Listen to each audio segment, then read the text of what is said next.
শহীদ ওসমান হাদির অবদান স্মরণ করলেন তারেক রহমান। বিস্তারিত থাকছে ভিডিও চিত্রে। ইনকলাব মঞ্চের মুখপাত্র শহীদ শরীফ ওসমান হাদির অবদানের কথা স্মরণ করেছেন বিএনপির ভারপ্রাপ্ত চেয়ারম্যান তারেক রহমান। দীর্ঘ 17 বছরের নির্বাসিত জীবন শেষে দেশে ফিরে ঢাকার পূর্বাঞ্চলের 300 ফিট সড়কে আয়োজিত সংবর্ধনা অনুষ্ঠানে তিনি কথা বলেন।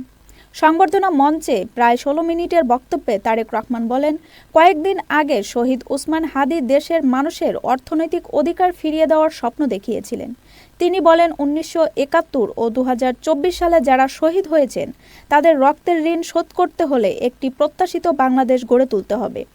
তারেক রহমান আরও বলেন, 71-এ যেমন দেশের মানুষ স্বাধীনতা অর্জন করেছিল, তেমনি 2024 সালেও সর্বস্তরের জনগণ একসঙ্গে দেশের স্বাধীনতা ও সার্বভৌমত্ব রক্ষা করেছে। আজ বাংলাদেশের মানুষ কথা বলার অধিকার ও গণতন্ত্র ফিরে পেতে চায়।